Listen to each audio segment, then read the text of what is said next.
Memórias de um Suicida, Parte 1. Os Réprobos, Capítulo 4. Jerônimo de Araújo Silveira e família. Não lográvamos notícias de nossas famílias e tampouco dos amigos. Excruciantes saudades, como ácido corrosivo que nos estortecesse as potências afetivas, lançavam sobre nossos corações infelizes o decepcionante amargor de mil incertezas angustiosas. Muitas vezes, Joel e Roberto surpreendiam-nos chorando às ocultas, suspirando por nomes queridos que jamais ouvíamos pronunciar. Caridosamente, esses bons amigos nos reanimavam com palavras encorajadoras, asseverando ser tal contrariedade passageira, pois tendíamos a suavizar a situação própria, o que necessariamente resolveria os problemas mais prementes. Entretanto, existia permissão para nos cientificarmos das visitas mentais e votos fraternos de paz e felicidade futuras, quaisquer gentilezas emanadas do amor e que proviessem dos entes queridos deixados na terra ou dos simpatizantes, além dos que, mesmo das moradas espirituais, nos amassem, interessando-se por nosso restabelecimento e progresso. Desde que tais pensamentos fossem irradiados pela mente verdadeiramente guindada a expressões superiores, eram-nos eles transmitidos por meio assaz, curioso e muito eficiente, o qual, na ocasião vigente, nos levava à perplexidade, dado o nosso desajuste espiritual, mas que, posteriormente, compreendemos tratar-se de acontecimento natural e até comum em localidades educativas do astral intermediário. Existia em cada dormitório certo aparelhamento delicadíssimo, estruturado em substâncias eletromagnéticas, que, acumulando potencialidade inavaliável de atração, seleção, reprodução e transmissão, estampava em região espelhenta, que lhe era parte integrante, quaisquer imagens e sons que, benévola e caridosamente, nos fossem dirigidos. Quando um coração generoso, pertencente às nossas famílias, ou mesmo para nós desconhecido, arremessassem vibrações fraternas pelas imensidões do espaço ao Pai Altíssimo, invocando mercês para nossas almas enoitadas pelos dissabores, éramos imediatamente informados por luminosidade repentina, que, traduzindo o balbucio da oração, reproduzia também a imagem da personalidade operante, o que às vezes, sobremodo, nos surpreendia, visto acontecer que pessoas a quem nem mesmo distinguiríamos com afeição e desvelo se apresentavam frequentemente ao espelho magnético, enquanto outras que de nossos corações obtiveram as máximas solicitudes, raramente mitigavam as asperezas da nossa íntima situação com as blandícias santificantes da prece. Poderíamos assim saber de quanto pensassem a nosso respeito, das súplicas dirigidas às divinas potestades, de todo o bem que nos pudessem desejar ou, a nosso favor, praticar. Infelizmente para nós, porém, tal acontecimento que tanto amenizaria as agruras da solidão em que vivíamos, que seria como refrigerante sereno sobre as escaldantes saudades que nos combaliam a mente e o coração, era raríssimo, na quase totalidade do hospital, referência às afeições deixadas na terra, pois que o genial aparelho só era suscetível de registrar as invocações sinceras, aquelas que, pela natureza sublimada das vibrações emitidas no momento da prece, se pudessem harmonizar a ondas magnéticas transmissoras, capazes de romper as dificuldades naturais e chegarem às mansões excelsas, onde a prece acolhida entre fulgores e bênçãos. Porém, a verificar-se tão generoso fato, não facultaria a possibilidade de noticiário circunstanciado a respeito da individualidade que o praticasse, tal como desejaria nossa ansiedade. Daí as angústias excessivamente amargosas e desoladora saudade por nos sentirmos esquecidos, privados de quaisquer informes. Não obstante, os mesmos preciosos instrumentos de transmissão incessantemente revelavam que éramos lembrados por habitantes do além, de outras zonas astrais, como de outras localidades de nossa própria colônia, chegavam fraternos votos de paz, conforto amistoso e encorajamento para os dias futuros. Oravam por nós em súplicas ardentes, não apenas invocando o amparo maternal de Maria para nossas imensas fraquezas, mas ainda a intervenção misericordiosa do Mestre Divino.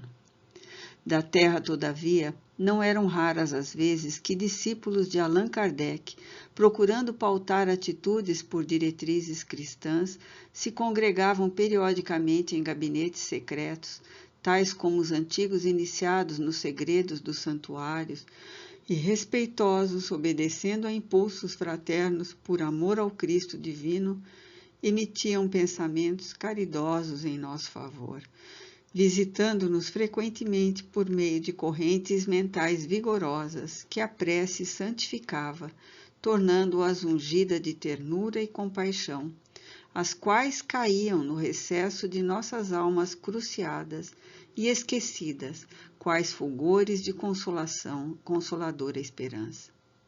Porém, não era só.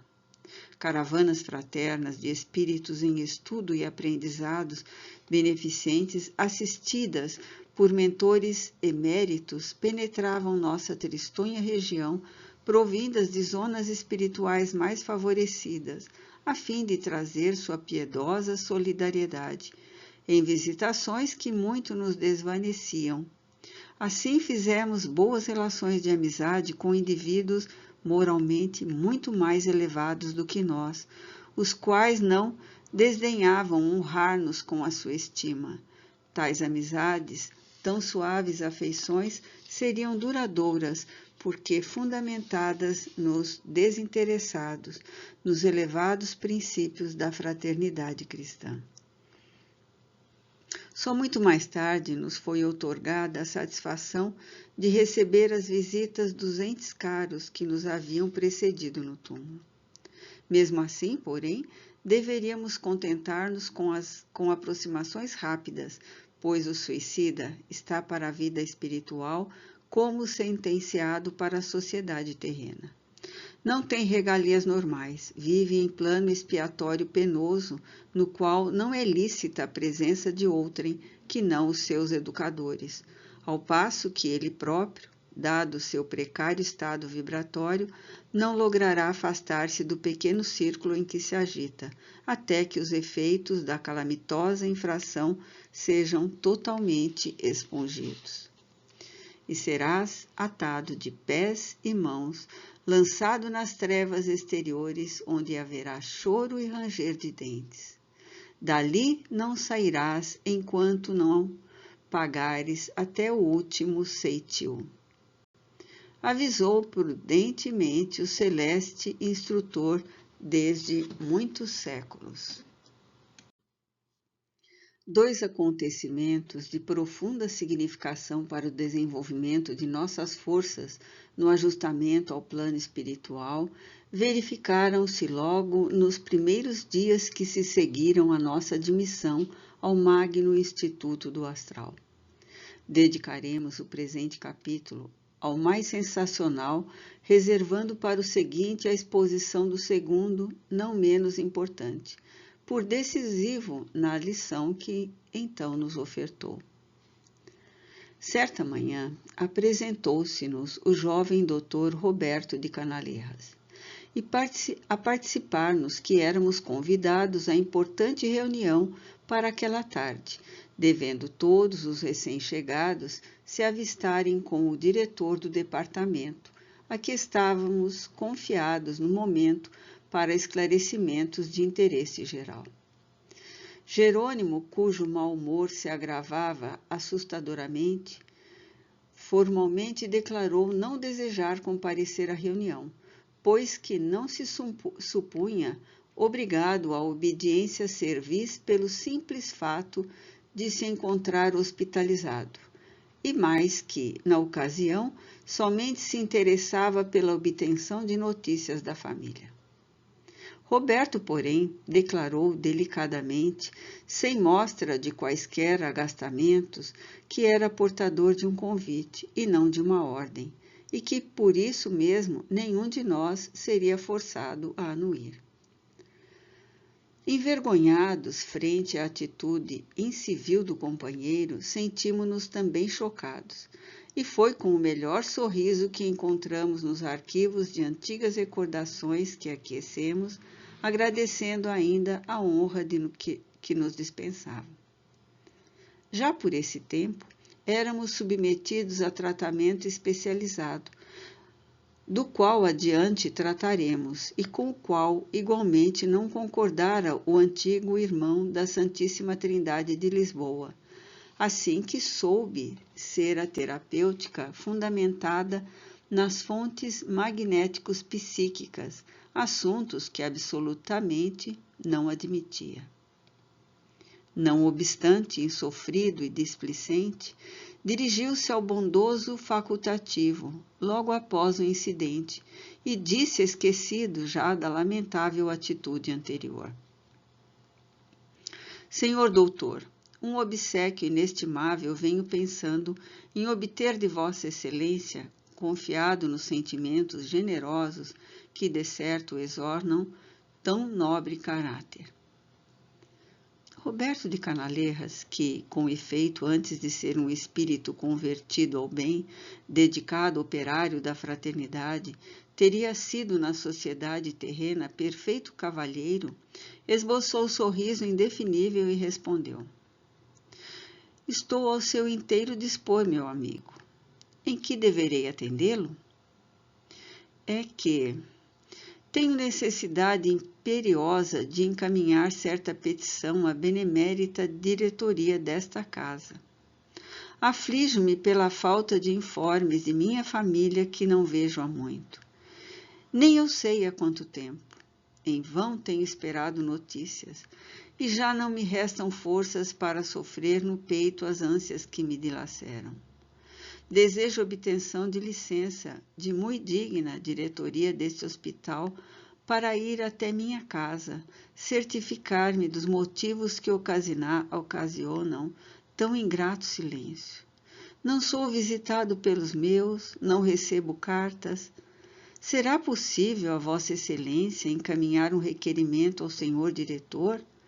Não proibirão de certos regulamentos internos a atitude que desejo tomar?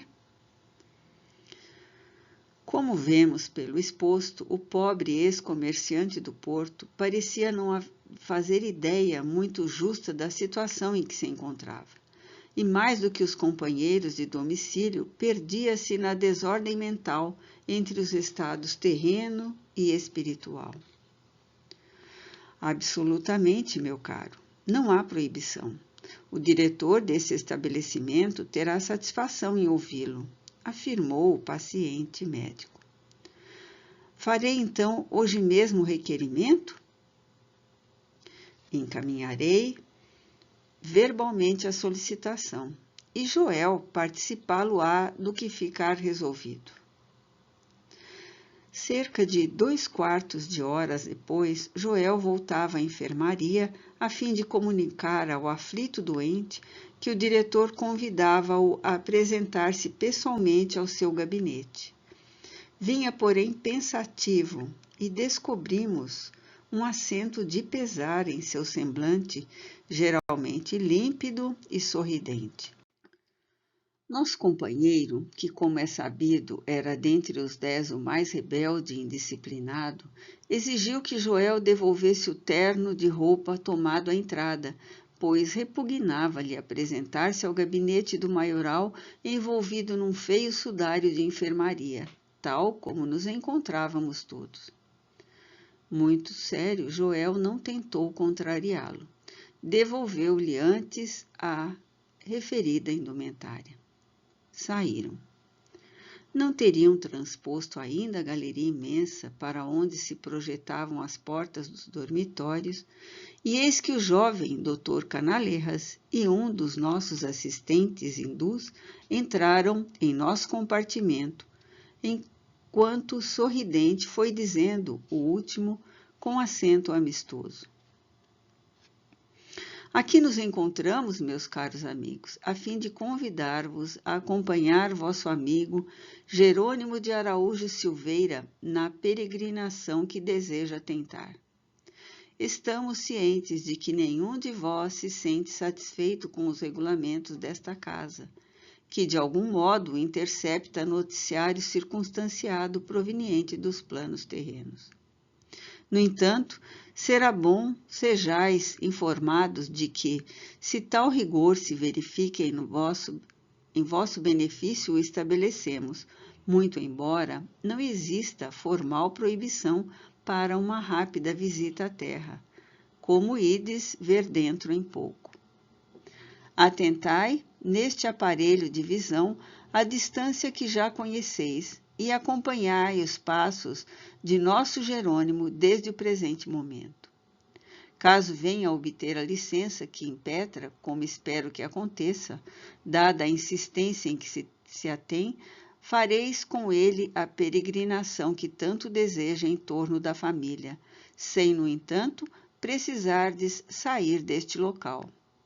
E amanhã, se ainda desejardes descer aos vossos antigos lares em visitação prematura, sereis atendido imediatamente, a fim de que as revoltas que vos vêm ferindo a mente não continuem retardando a aquisição de pendores novos que vos possam beneficiar futuramente.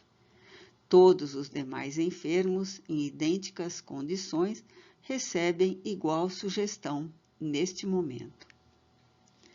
Aproximou-se do aparelho e, com graciosa desenvoltura, ampliou-o até que pudesse retratar a imagem de um homem em tamanho natural. Perplexos, mas interessados, deixamos o leito que raramente abandonávamos, a fim de nos postarmos diante da placa que principiava a iluminar-se. Fizeram-nos sentar comodamente em poltronas que ornavam o recinto, enquanto aqueles zelosos colaboradores do bem tomaram lugar ao nosso lado. Era como se aguardássemos o início de uma peça teatral. De súbito, Joel surgiu diante de nós, tão visível e naturalmente, destacando-se no mesmo plano em que nos encontrávamos, que o supuséssemos dentro da enfermaria, ou que nós outros seguíssemos ao seu encalço.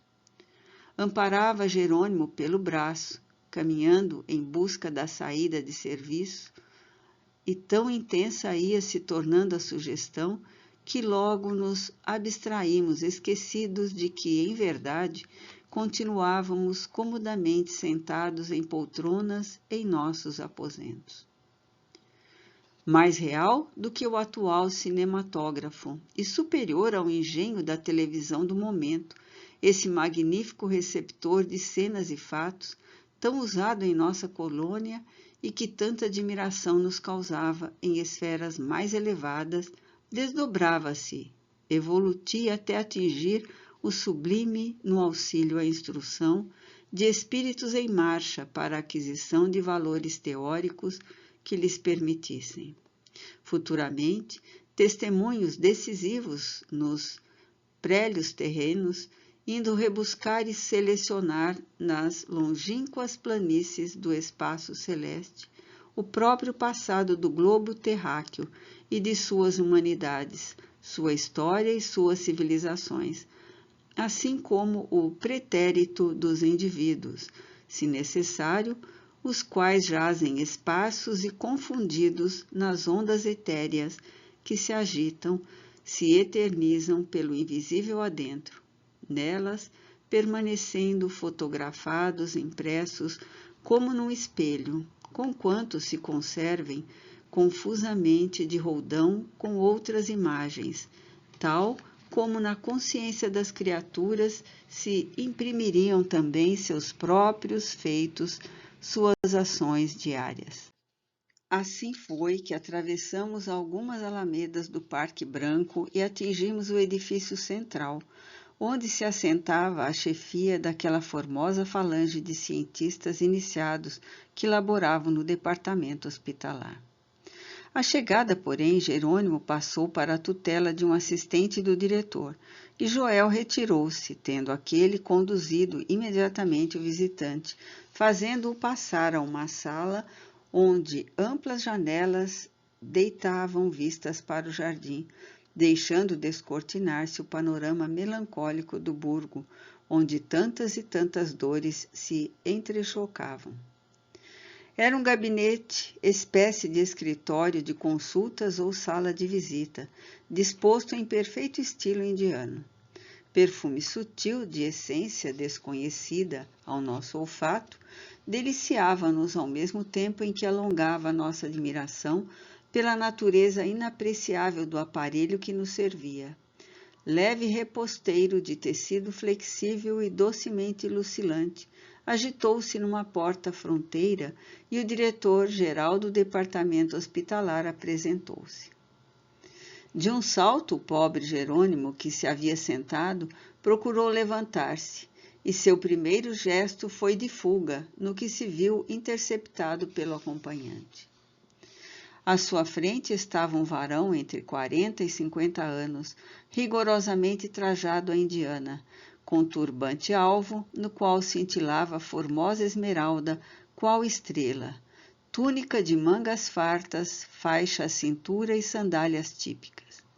O oval do rosto, suavemente moreno, era de pureza clássica de linhas, e de seus olhos fúlgidos e penetrantes, como se desprendiam chispas de inteligência e penetração magnética.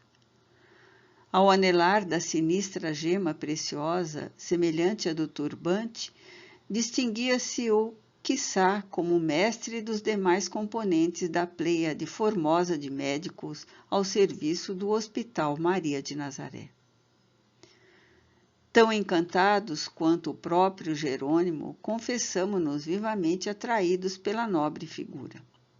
Sem delongas, o assistente Romeu, pois era ele que havia recebido o impetrante, disse ao que vinha: Caro irmão Teócrito, aqui está nosso pupilo Jerônimo de Araújo Silveira, que tanto nos vem preocupando. Deseja visitar a família no ambiente terreno, pois acredita estar além das suas possibilidades de conformação à obediência aos princípios de nossa instituição. E afirma preferir o acúmulo de pesares à espera de ocasião oportuna para o desejado desiderato. Irreverente, o apresentado interrompeu com nervosismo. É bem essa a expressão da verdade, senhor príncipe, pois imaginava-se em presença de um soberano.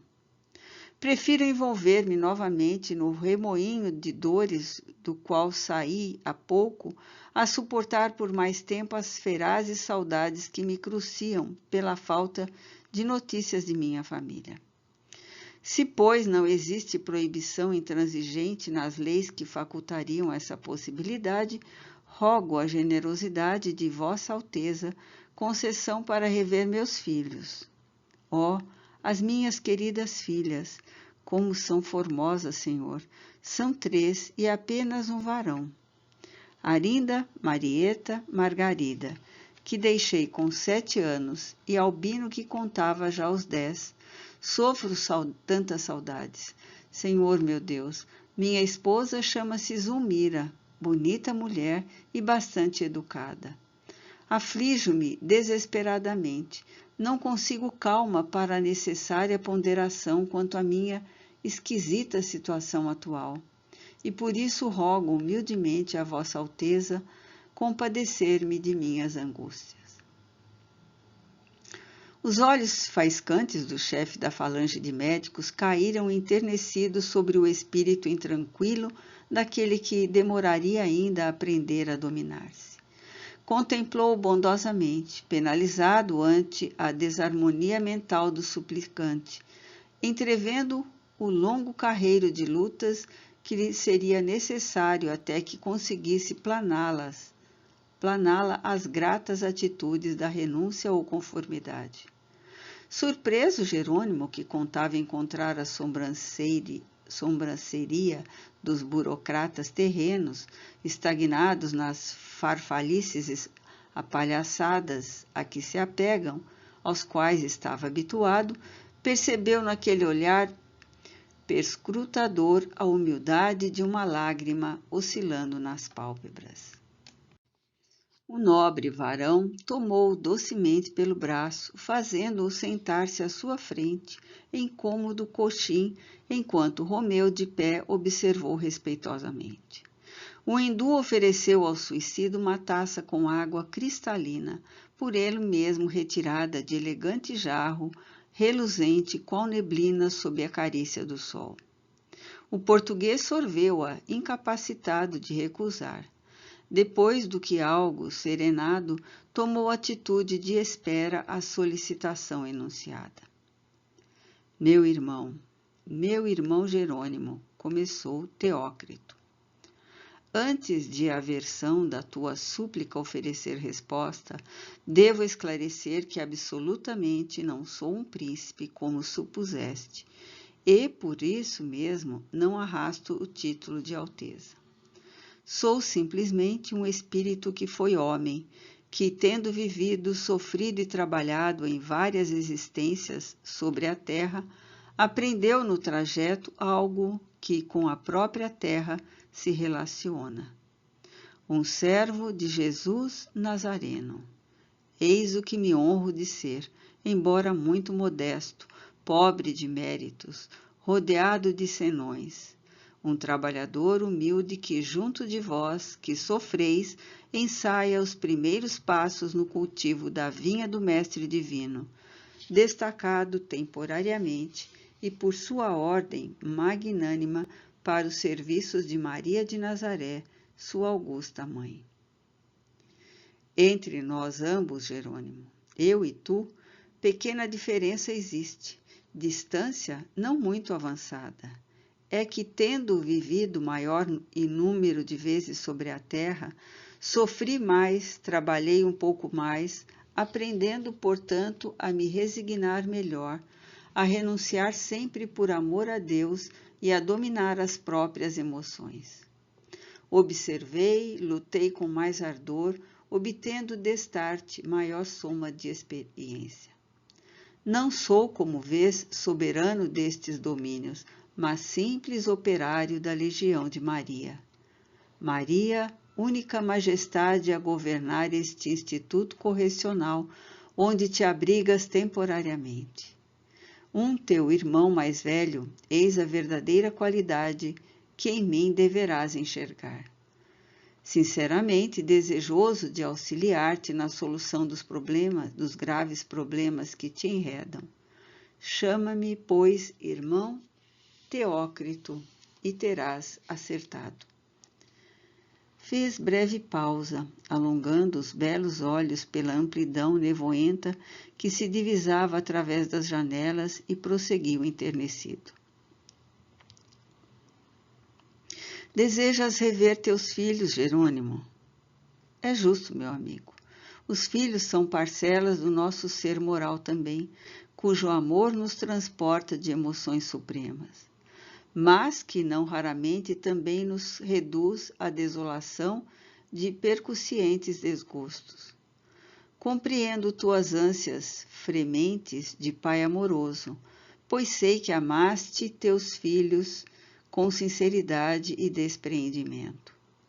Sei da fereza das tuas dúvidas atuais, afastado daqueles entes queridos que lá ficaram, no porto, órfãos de tua direção e do teu amparo. Como tu, eu também fui pai e também amei Jerônimo. E mais do que justo, pois, que eu, validando teus sentimentos afetivos pela termometria dos meus, louve tua aspiração antes de censurá-la, porquanto muito atesta ela em favor dos teus respeitos pela família.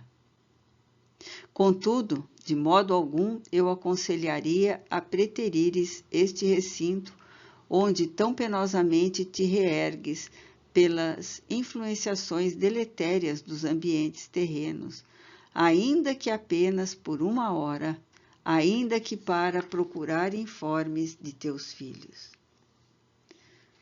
Senhor, com o devido respeito à vossa autoridade, suplico comiseração. Trata-se de visita rápida, dando-vos eu minha palavra de honra em como voltarei, pois bem sei que não passo de um prisioneiro, recalcitrou ainda o antigo impaciente, perdendo-se novamente nas confusões mentais em que se aprazia enredar. Ainda assim, não aprovarei a realização desse desejo no momento, conquanto o proclame justo. Sofrei um pouco mais os impulsos do teu caráter, meu Jerônimo. Aprende a dominar emoções, a reter ansiedades, tornando as aspirações equilibradas sob a proteção santa da esperança. Lembra-te de que foram tais impulsos desequilibrados, estribados na irresignação, na impaciência e no desconchavo do senso que te arremessaram à violência do suicídio. Verás sim teus filhos, porém, em teu próprio benefício, peço que concordes em adiar o projeto em mira para daqui alguns poucos meses, quando estiveres mais bem preparado para enfrentar as consequências que se precipitaram após teu desordenado gesto. Concorda, Jerônimo, em te submeteres ao tratamento conveniente ao teu estado, ao qual teus companheiros se submetem de boa mente, confiando nos servidores leais que a todos vos desejam socorrer com amor e despreendimento. Cede ao convite para a reunião de hoje à noite, porque imensos benefícios dela auferirás.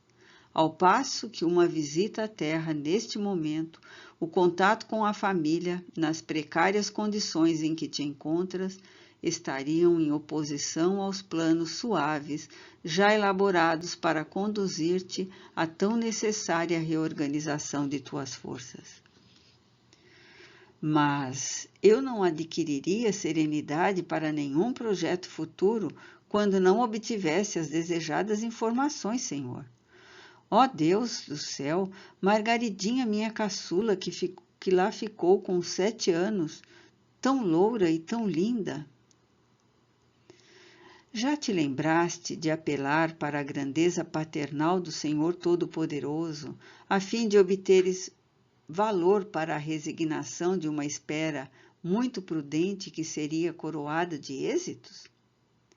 Queremos o teu bem-estar, Jerônimo. Nosso desejo é encaminhar-te à situação que te forneça trégua para a reabilitação que se impõe. Volta-te para Maria de Nazaré, sob cujos cuidados foste acolhido. É preciso que tenha boa vontade para te elevares ao bem. Pratica a prece, procura comungar com as vibrações superiores capazes de te animarem a empreendimentos redentores. É indispensável que o faças por livre e espontânea vontade, porque nem te poderemos obrigar a fazê-lo, nem poderíamos fazê-lo por ti. Renuncia, pois, a esse projeto contraproducente e confia em nossos bons desejos de auxílio e proteção à tua pessoa. O ex-comerciante do Porto, porém, era inacessível. O caráter rebelde e violento, que num assomo de voluntariedade sinistra preferiu a morte a ter de lutar, impondo-se à adversidade até corrigi-la e vencê-la, retorquiu impacientado, não compreendendo a sublime caridade que recebia. Confiarei, Senhor, irmão Teócrito. Viverei de rojo aos pés de todos vós, se necessário for. Mas, depois de rever os meus entes caros e inteirar-me das razões por que me abandonaram, ressarcindo de algum modo estas saudades que me despedaçam. Cumprindo seu dever de conselheiro, Teócrito compreendeu que seria inútil insistir. Contemplou o pupilo desfeito em lágrimas e murmurou tristemente, enquanto Romeu abanou a cabeça penalizado. Afirmas grande verdade, pobre irmão. Sim, só depois encontrarás o caminho da reabilitação. Há índoles que só os duros aguilhões da dor serão bastante poderosos para corrigir, encaminhando-as para o dever. Ainda não sofreste o suficiente para te lembrares de que descendes de um Pai todo misericordioso. Deixou-se estar alguns instantes pensativo e continuou. Poderíamos evitar este incidente, impedir a visita e punir-te pela atitude tomada. Assiste-nos para tanto autoridade e permissão.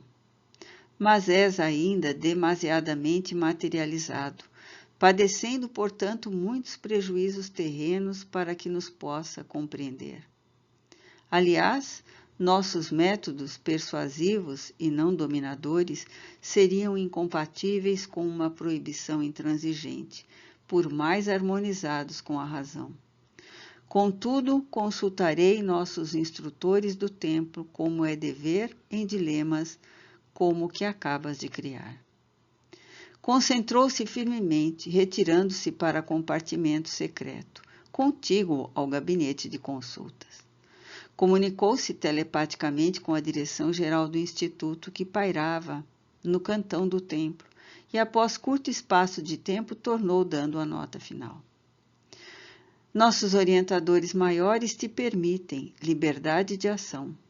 Conquanto uma entidade nas tuas condições não possa desfrutar a liberdade natural ao espírito livre das peias carnais, não poderás também ser por nós violentado e a deveres que te repugnariam. Visitarás teus entes queridos na terra. Irás, portanto, a Portugal, a cidade do Porto, onde residias, a Lisboa tal como desejas.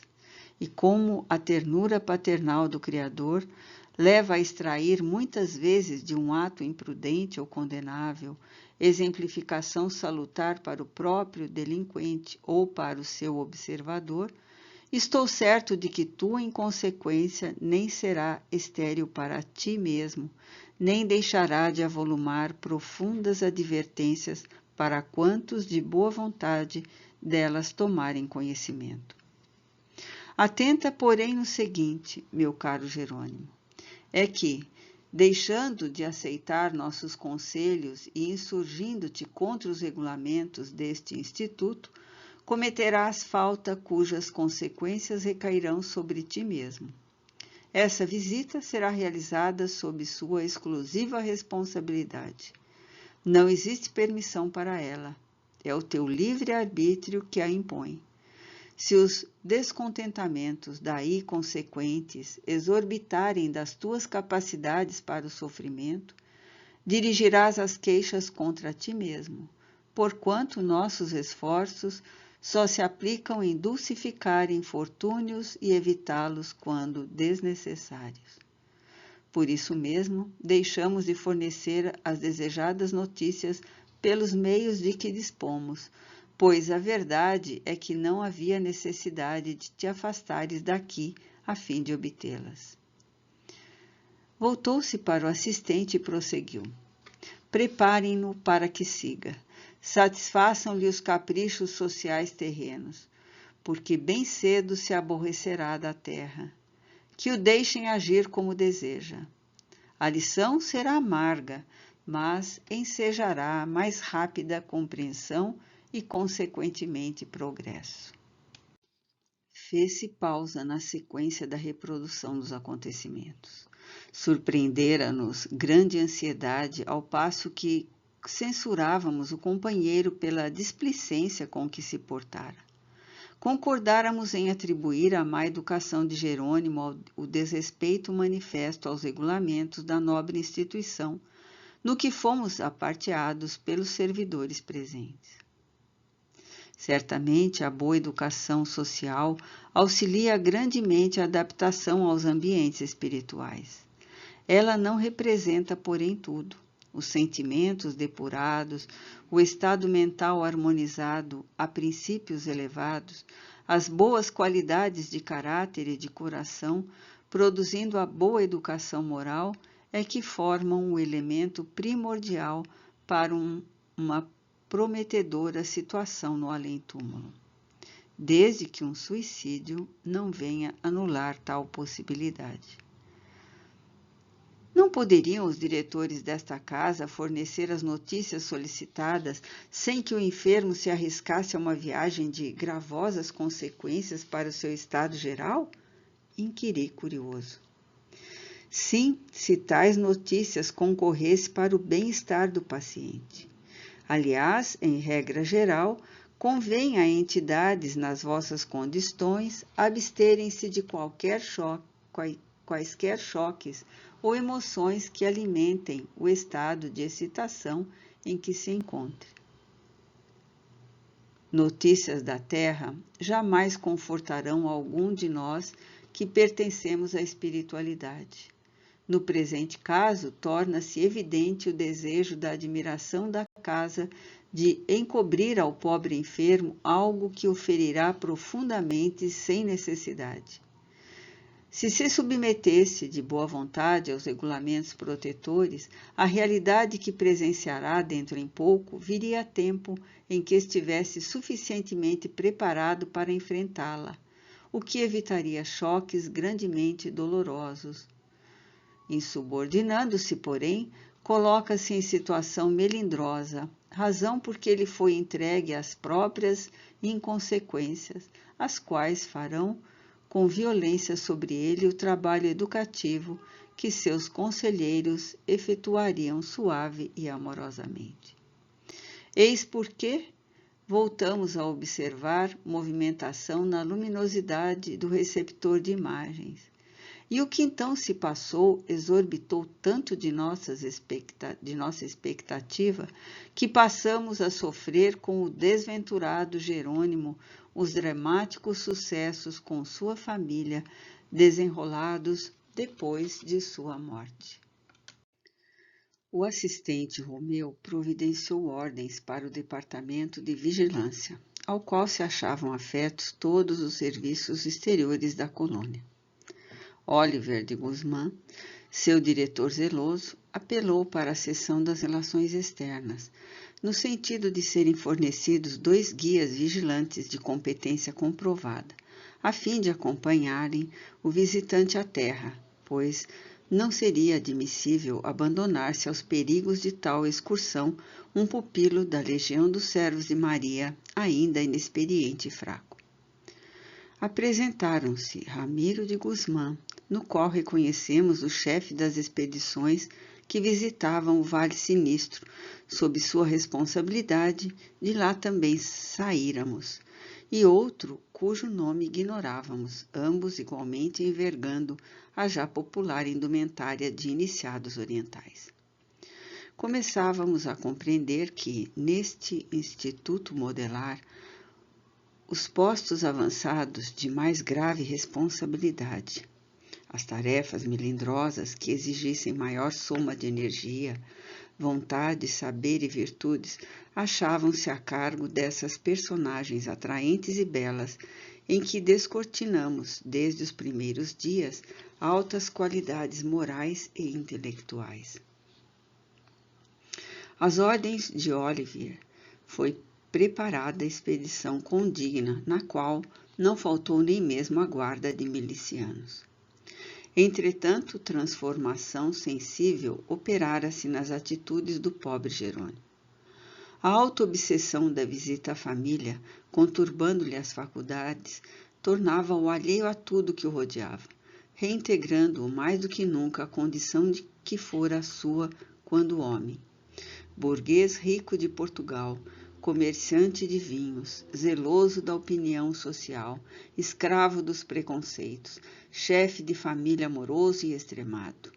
Víamo-lo agora trajando boa sobrecasaca vistosa, gravata, bengala de castão dourado e sobraçando ramalhete de rosas para oferecer à esposa, pois tudo isso exigira da paciente vigilância de Joel, a quem haviam recomendado satisfazer os desejos. E nossos mentores, presentes na enfermaria, aprendendo nossa admiração, esclareciam que só muito vagarosamente espíritos vulgares ou muito humanizados conseguem desfazer-se dessas pequenas frivolidades inseparáveis das rotinas terrestres. Rigorosamente guardado, a viajar em veículo discretamente fechado, Jerônimo assemelhava-se com efeito a um prisioneiro. Parecia não se aperceber disso, no entanto.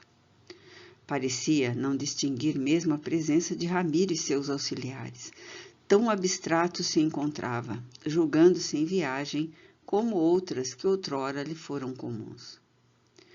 Corria regularmente o veículo. Não fora a presença dos guardiães recordando a cada instante a natureza espiritual da cena, afirmaríamos tratar-se de carruagem, que nada tinha de criação semimaterial, que a necessidade dos métodos educativos do além impõe, mas de um muito pesado e confortável meio de transporte, que bem poderia pertencer à própria terra.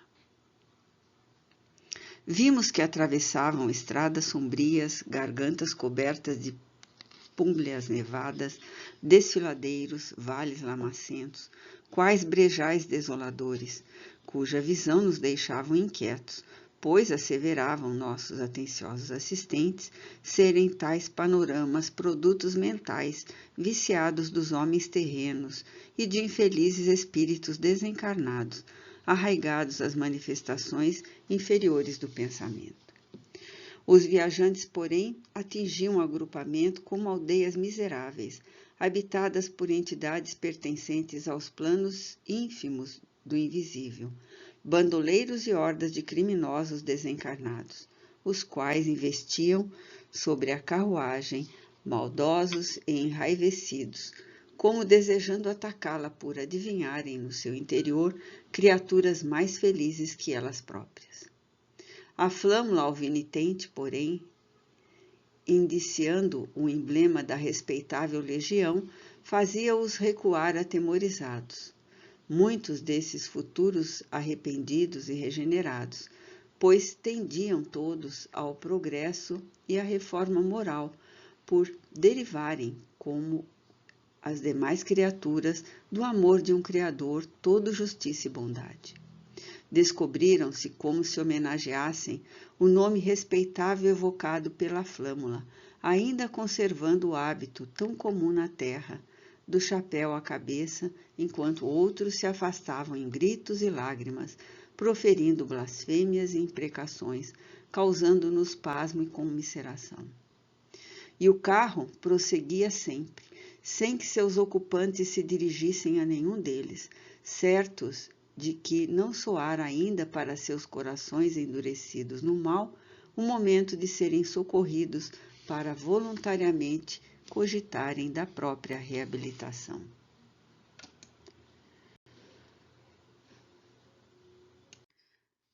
De súbito, brado uníssono, conquanto discreto, exalou-se de nossos peitos, qual soluço de saudade enternecedora, vibrando docemente pela enfermaria. Portugal, pátria venerada, Portugal! Ó Deus do céu, Lisboa, o Tejo formoso e sobranceiro, o porto de tão gratas recordações. Obrigado, Senhor Deus, obrigado pela mercê de revermos o torrão natal depois de tantos anos de ausência e de tumultuosas saudades. E chorávamos enternecidos, gratamente emocionados. Paisagens portuguesas, com efeito, todas muito queridas aos nossos doloridos corações, rodeavam-nos como se tal como afirmaram de início os mentores presentes, fizéssemos parte da comitiva do pobre Jerônimo. Radicando-se mais em nós a sugestão consoladora pela excelência do receptor, mais se acentuavam em nossas faculdades a impressão de que pessoalmente pisávamos o solo português, quando a verdade era que não saíramos do hospital. A silhueta, a princípio longínqua da cidade do Porto, desenhou-se palidamente nas brumas tristonhas que envolvem a atmosfera terráquea, qual desenho a crayon sobre tela acinzentada. Alguns instantes mais e a estranha caravana caminhava pelas ruas da cidade, qual o fizesse no cantão da vigilância, o que muito nos edificou. Algumas artérias portuguesas, velhas conhecidas do nosso tumultuoso passado, desfilaram sob nossos olhos róridos de comovido pranto, como se também por elas transitássemos. Agitadíssimo, Jerônimo, pressentindo a realidade daquilo que ominosas angústias lhe segredavam ao senso, e que apenas a insânia do pavor ao inevitável teimava inutilmente a cobertar, estacou à frente de uma residência de boa aparência, com jardins e sacadas, subindo precipitadamente a escadaria, enquanto os tutelares se predispuseram caridosamente à espera. Fora ali a sua residência. O antigo comerciante de vinhos entrou desembaraçadamente e seu primeiro impulso de afeto e saudade foi para a filha caçula, por quem nutria a mais apaixonada atração. Margaridinha, ó minha filhinha querida, aqui está o teu papai. Margaridinha, Margaridinha, tal qual lhe chamava outrora todas as tardes, voltando ao lar após as lides penosas do dia. Ninguém, porém, acudia aos seus amorosos apelos. Apenas a indiferença, a solidão decepcionante em derredor, augurando desgraças porventura ainda mais rijas do que as suportadas por seu coração até ali.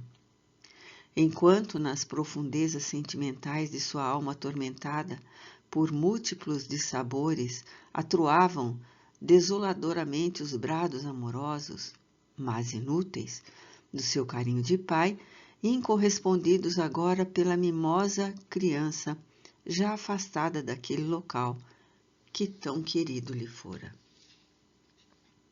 Margaridinha, onde estás, filhinha?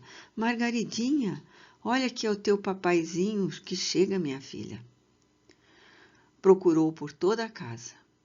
Parecia, no entanto, que haviam desaparecido de sob a luz do sol todos aqueles pedaços sacrossantos de sua alma que ali deixara, e que único sobrevivente ele de incomensurável catástrofe não se podia acomodar à esmagadora realidade de rever desabitado, dramaticamente vazio, o lar que tanto estremecera.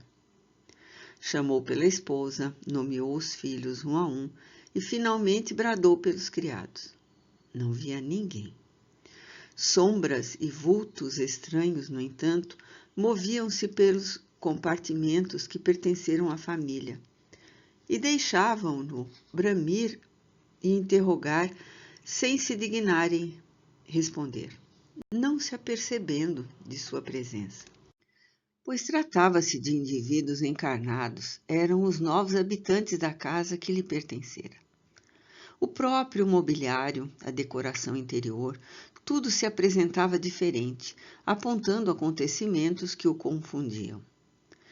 Decepção pungente desferiu-lhe golpe certeiro, deslocando-lhe da alma o primitivo entusiasmo para que aflitivas induções nela mais se avigorassem. Reparando suspensas aos muros de determinado aposento, telas que lhe eram desconhecidas, seu olhar fixou-se num cromo colocado a um ângulo da estufa, cuja folhinha indicava a data do dia corrente. Leu-a. 6 de novembro de 1903. Um arrepio de terror insopitável repassou soturnamente por suas faculdades vibratórias. Fez um esforço inaudito, movimentando reminiscências. Vasculhou lembranças, sacudindo a poeira mental de 1000 ideias confusas que lhe toldavam a clareza do raciocínio.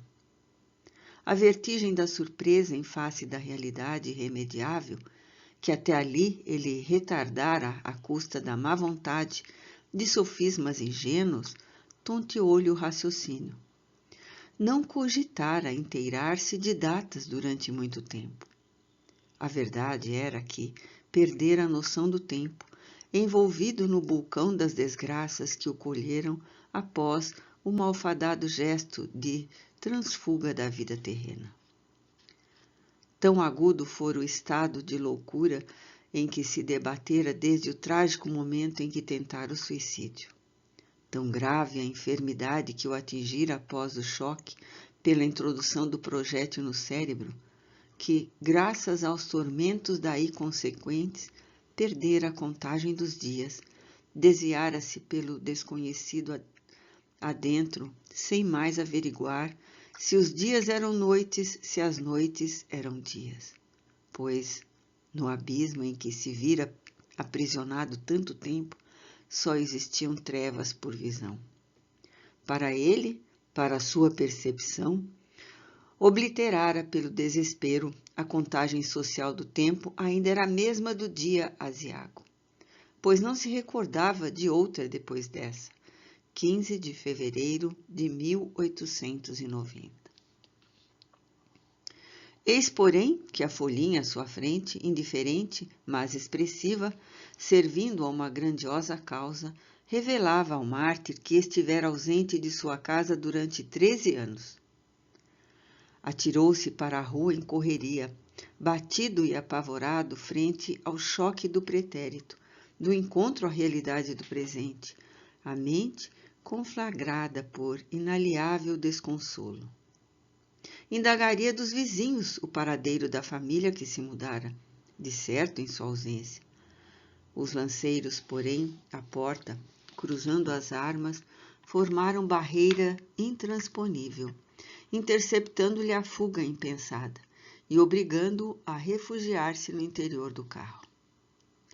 Aos protestos impressionantes do infeliz inconformado com a prisão, em que se reconhecia, acudiram curiosos e vagabundos do plano invisível.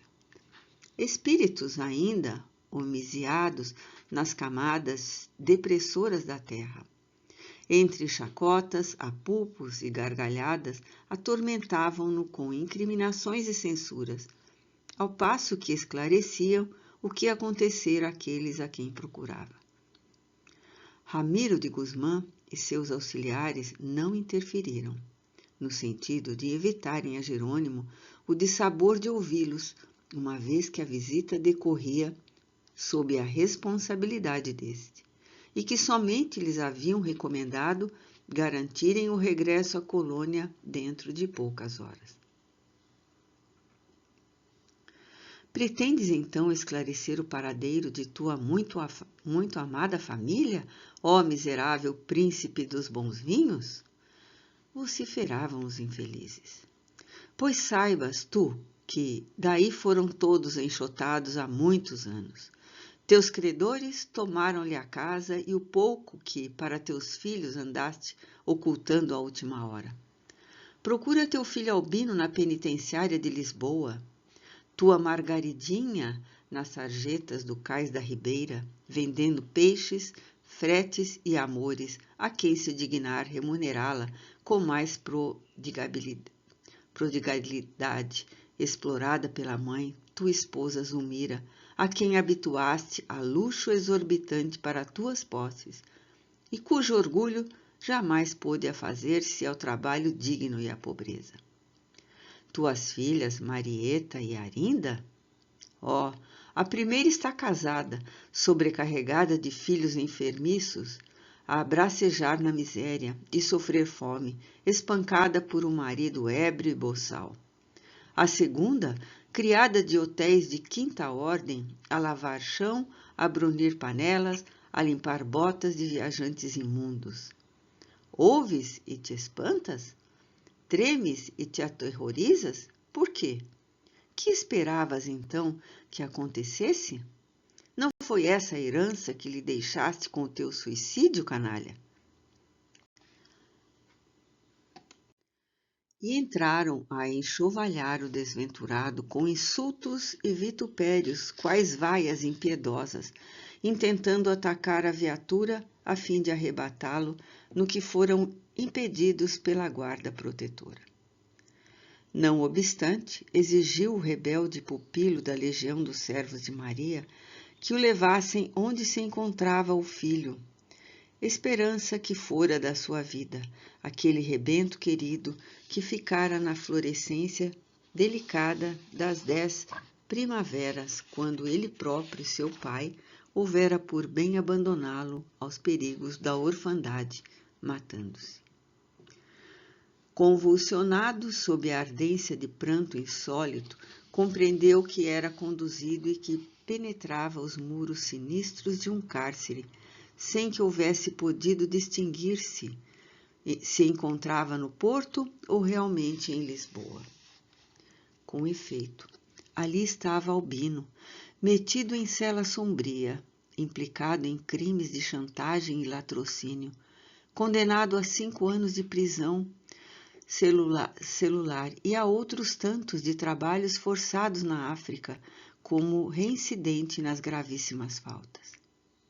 Apesar da diferença marcante de 13 anos de ausência, Jerônimo reconheceu o filho, esquálido, pálido, maltratado pelos rigores do cativeiro, embrutecido pelos sofrimentos e pela miséria, atestado patético do homem desvirtuado pelos vícios. O antigo negociante contemplou o mísero vulto sentado sobre um banco de pedra, na semi-obscuridade da cela, o rosto entre as mãos. Dos olhos amortecidos, fitos nas lajes do chão, rolavam lágrimas de desespero, compreendendo o suicida que o jovem sofria profundamente. Extenso desfilar de pensamentos caliginosos corria pela mente do cativo, e dada a circunstância da atração magnética existente entre ambos, pôde o hóspede do Hospital Maria de Nazaré inteirar-se das comovedoras peripécias que o desventurado moço havia arrastado, e tão deplorável o caso da vida social apenas saíra da infância. Como se a presença da atribulada alma de Jerônimo impregnasse de advertências telepáticas seus dons sensíveis, Albino entrou a recordar, satisfazendo, sem o saber, os desejos do pai, que almejava inteirar-se dos acontecimentos, e como envergonhado das más ações cometidas, recordava o genitor morto havia 13 anos, e ia dizendo ao próprio pensamento, enquanto as lágrimas lhe escaldavam as faces, e Jerônimo ouvia-o como se falasse em voz alta. Perdoai-me, Senhor, meu bom Deus, e vinde com vossa misericórdia socorrer-me nessa emergência penosa de minha vida. Não foi exatamente desejo meu o precipitar-me neste báratro insolúvel que me ferreteou para sempre. Eu quisera ser bom, meu Deus, mas faltaram amigos generosos que me estendessem mãos salvadoras, ocasiões favoráveis que me dilatassem perspectivas honestas. Vi-me lançado ao abandono depois da morte de meu pai, criança indefesa e inexperiente. Não tive recursos para instruir-me, habilitando-me em alguma coisa séria e digna. Sofri fome, e a fome maltrata o corpo, enquanto envenena o coração com as ansiedades da revolta. Tiritei de frio em maçardas inóspitas, e o frio que me enregela o corpo também enregela o coração. Sofri a angústia negra da miséria, sem esperança e sem tréguas. A solidão do órfão, corroído de saudades do passado. Envelhecido em pleno alvorecer da vida, graças às desilusões de múltiplos dissabores.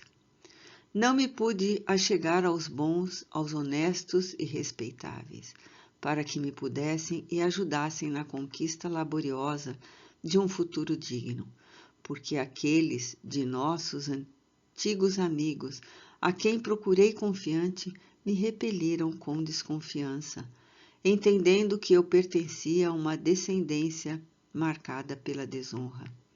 Pois, além do mais, minha mãe desvirtuou-se tão logo se reconheceu desamparada e só.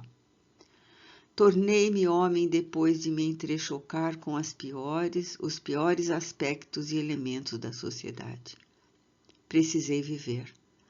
Acicatava-me o orgulho ferido, a indomável ambição de libertar-me da miséria abominável que me acossava sem tréguas desde o suicídio de meu pobre pai. Vi-me arrastado a tentações perversas, mas que a minha ignorância e a minha fraqueza se afiguravam soluções salvadoras. E cedi às suas seduções, porque não tive o amparo orientador de um verdadeiro amigo a indicar o carreiro certo a preferir.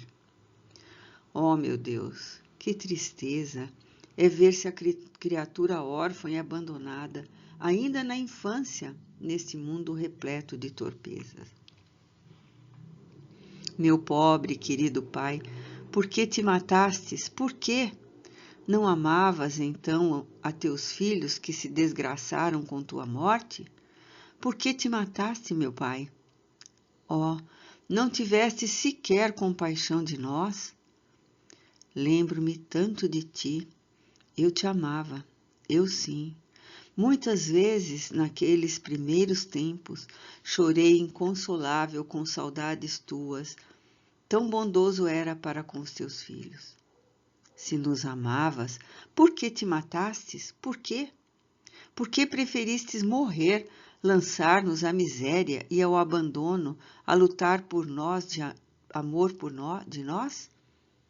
Por que não resistisse aos dissabores, prevendo que tua falta desgraçaria teus pobres filhos, que só contigo contavam neste mundo? Se viveras e nos houveras terminado a criação, eu seria hoje certamente um homem útil, respeitado e honesto, quando, na verdade, não passo de um precito maculado pela desonra irreparável. Eram vibrações sombrias e causticantes que repercutiam na consciência do pai suicida como estiletes a lhe rasgarem o coração.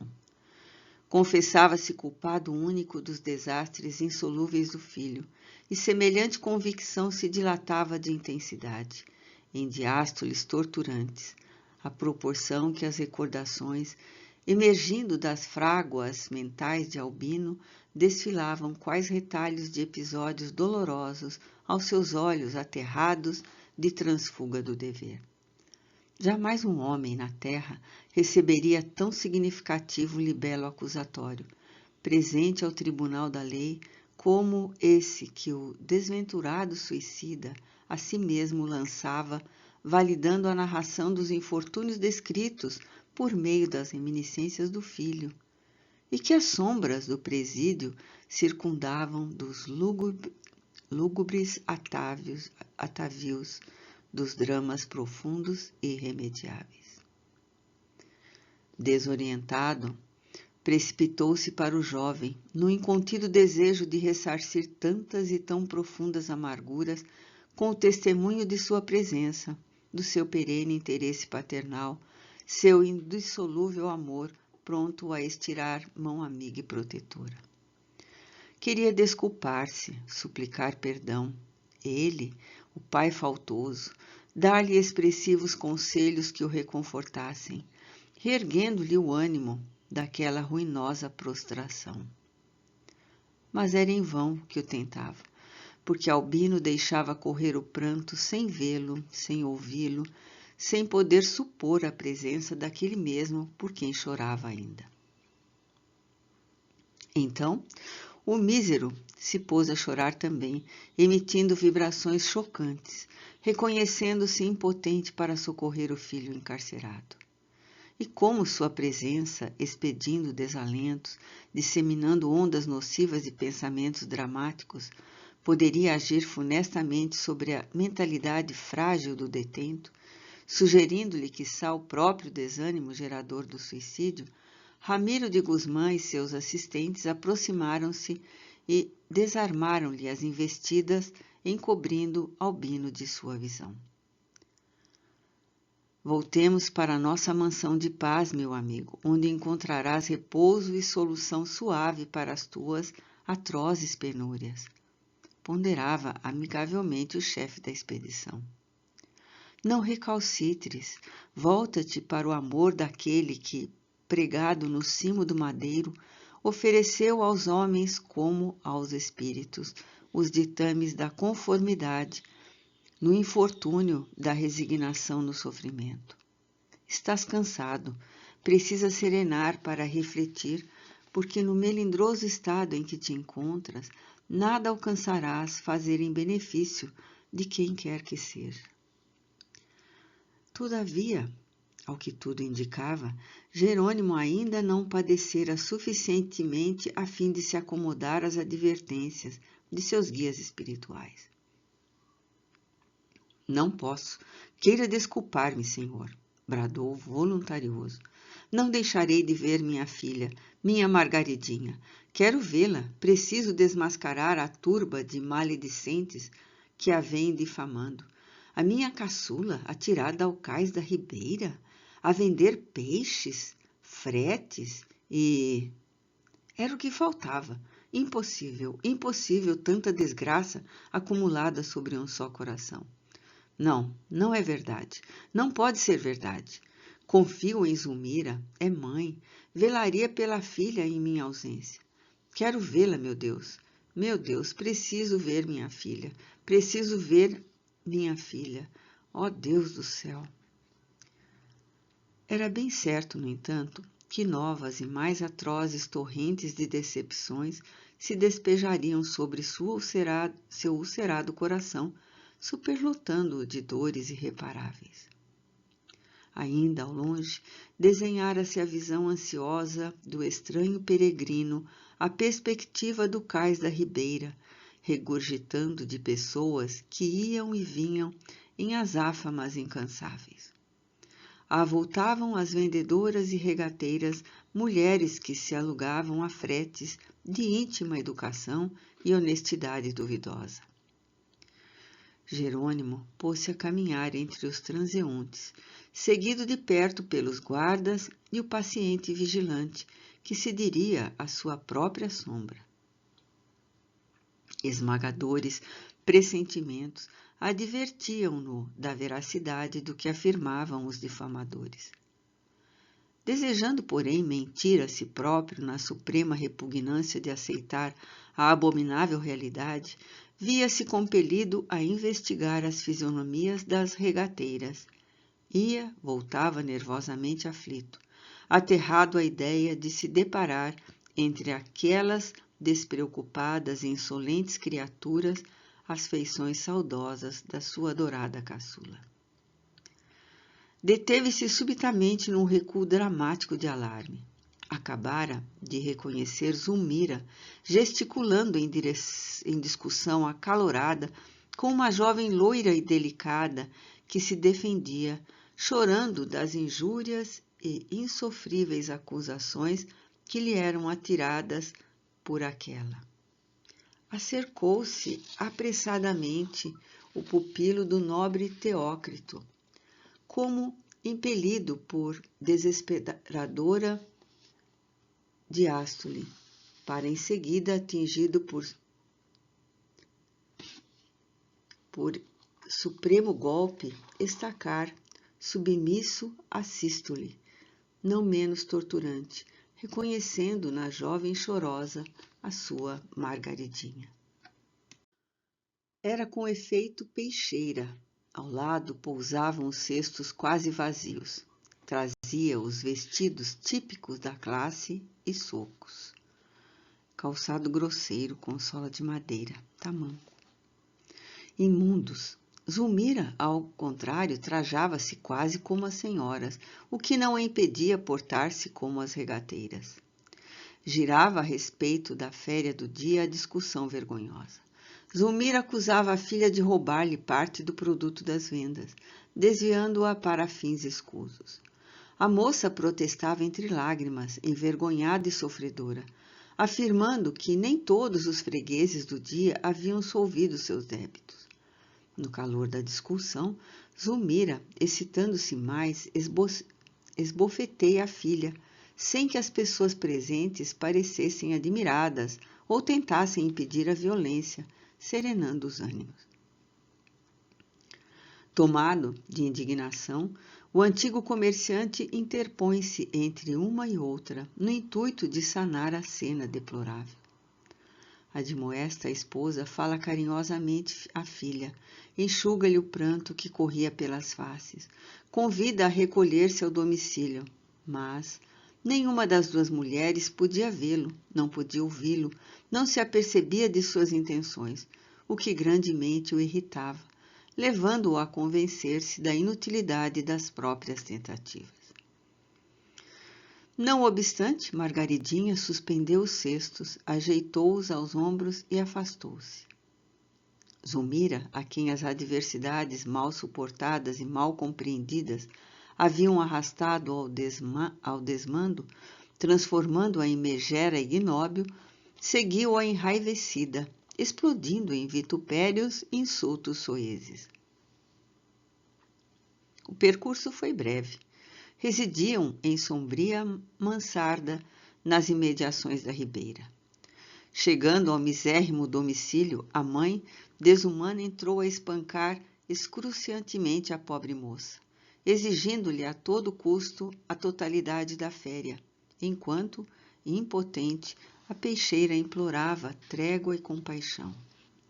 Finalmente, a desalmada, para quem o espírito atribulado do esposo leal trouxera, das moradas do astral, um ramalhete de rosas, saiu precipitadamente, arrastando ondas turvas de ódio e pensamentos caliginosos, atirando aos ares insultos e blasfêmias no calão que agora lhe era próprio e do qual Jerônimo se surpreendeu, confessando desconhecê-lo.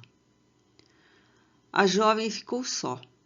Ao seu lado, o vulto invisível do pai amoroso e sofredor entregava-se a cruciantes expansões de pranto, reconhecendo-se impossibilitado de socorrer o adorado rebento do seu coração, a sua Margaridinha, a quem entrevia ainda mentalmente, tão loira e tão linda na lirial candidez dos 7 anos. Mas, tal como sucedera a seu irmão Albino, a infeliz menina ocultou o rosto lavado em lágrimas entre as mãos e, sentando-se a um recanto, rememorou dolorosamente os dias trevosos de sua tão curta e já tão acidentada vida.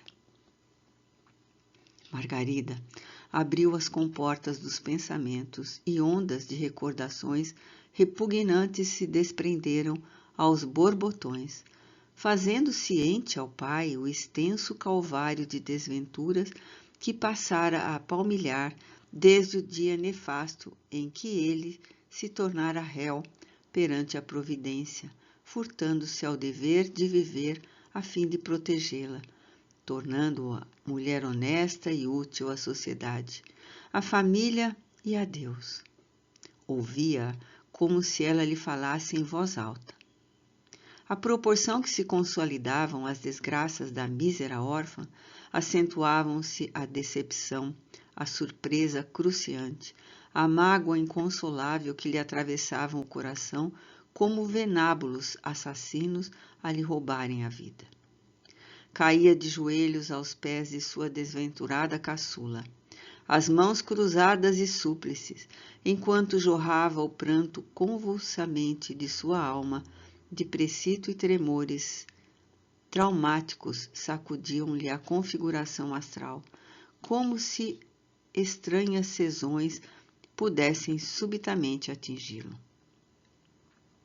E foi nessa humilhada posição de culpa que o pupilo da Legião Excelsa recebeu o supremo castigo que as consequências do seu ominoso e selvagem gesto de suicídio poderiam infligir à sua consciência.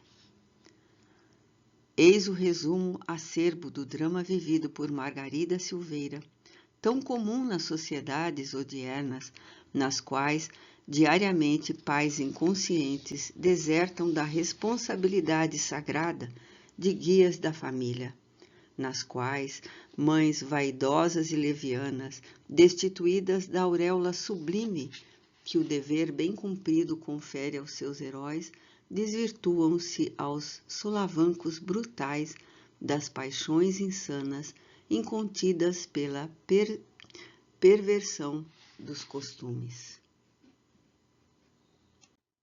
Tornando-se órfã de pai aos 7 anos, a loira e linda Margaridinha, frágil e delicada como lírios florescentes, criara-se na miséria, entre revoltas e incompreensões. Junto à mãe, que, habituada à imoderação de insidioso orgulho, como o imperativo de vaidades funestas, nunca se resignara à decadência financeira e social que a surpreendera com o trágico desaparecimento do marido. Zulmira prostituíra-se, esperando em vão reaver o antigo fastígio por essa formosa culposa e condenável. Arrastara a filha inexperiente para a lama de que se contaminara. Indefesa e desconhecedora das insídias brutais dos ambientes e hábitos viciados que a corvejavam, a moça sucumbiu muito cedo às teias do mal, a despeito de não apresentar pendores que as miseráveis situações diariamente surgidas. A decadência chegou cedo, como cedo havia chegado a queda desonrosa. O trabalho exaustivo e o cais da ribeira, com a sua usual movimentação de feira, ofereceram-lhe recursos para não se extinguirem, ela e a mãe, às aspérrimas torturas da fome. Zulmira agenciava fretes, vendas variadas, negócios nem sempre honestos, empregando geralmente na sua execução as forças e a juventude atraente da filha, a quem escravizava, usurpando lucros e vantagens para seu exclusivo regalo. A pobre peixeira, porém, cuja índole modesta e aproveitável não se aclimatava ao fel da execrável subserviência, sofria por não entrever possibilidade de sonegação a miserável existência que lhe reservara o destino. E inculta, inexperiente, tímida, não saberia agir em defesa própria, o que a fazia conservar-se submissa e enoitada à situação criada por sua mãe. Como Albino também pensou no pai, advertida no recesso do coração da sua invisível presença, e murmurou, oprimida e arquejante: que falta tão grande tu me fazes, ó meu querido e saudoso pai. Lembro-me tanto de ti, e minhas desventuras nunca permitiram olvidar tua memória. Tão bom e desvelado foste para com os teus filhos. Quantos males o destino ter-me-ia poupado, meu pai, se te não houveras furtado ao dever de velar por teus filhos até o final.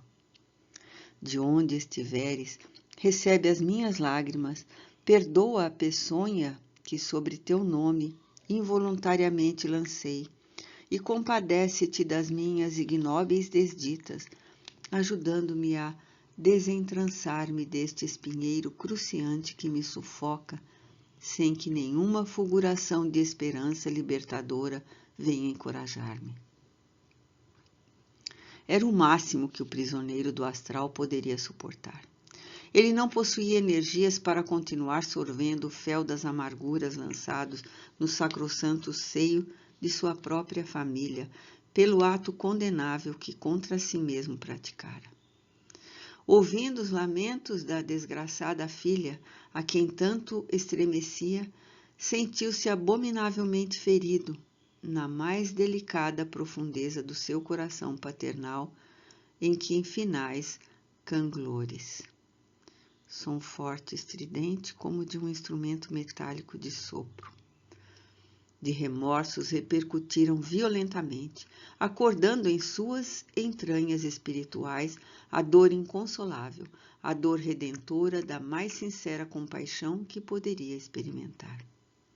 Desesperando-se na impossibilidade de prestar à filhinha infeliz socorro imediato, de falar-lhe ao menos, insuflando ânimo à sua alma com o consolo de sua presença, ou aconselhando-a, Jerônimo avolumou o padrão dos desatinos que lhe eram comuns e entregou-se à alucinação, completamente influenciado pela loucura da inconformidade. Acorreram os lanceiros a imperceptível sinal de Ramiro de Guzmán, cercando-no, protegendo-o contra o perigo de possível evasão, afastando-o apressadamente.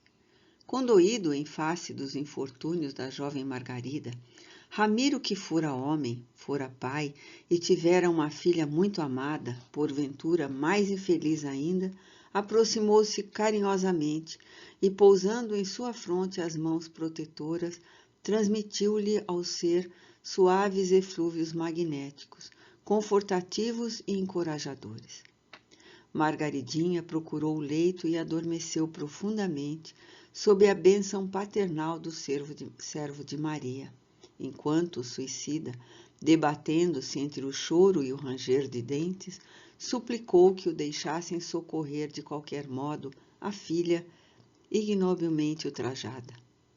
Dominando-o, entretanto, com energia, a fim de que por um momento procurasse raciocinar, retorquiu o paciente guia. Basta de desatinos, irmão Jerônimo. Atingiste o máximo de desobediência e voluntariedade que nossa tolerância poderia aceitar. Não queres, pois, compreender que coisa alguma poderás tentar em benefício de teus filhos, enquanto não conquistares as qualidades para tanto imprescindíveis que a ti mesmo escasseiam? Não entendes que teus filhos, em lutas com provações aspérrimas, sucumbiram fatalmente ao suicídio como tu, se permanecesses junto dele, influenciando suas indefesas sensibilidades com as vibrações funestas que te são próprias, ainda não devidamente esclarecido quanto ao estado geral em que se debates, tal como te preferes conservar? Partamos, Jerônimo, regressemos ao hospital. Ou desejarás, porventura, ainda sondar os passos de Marieta e de Arinda? Chocando-se com que, sob a ação de forças renovadoras, o precito obteve um momento de trégua contra si mesmo, a fim de ponderar alguns instantes.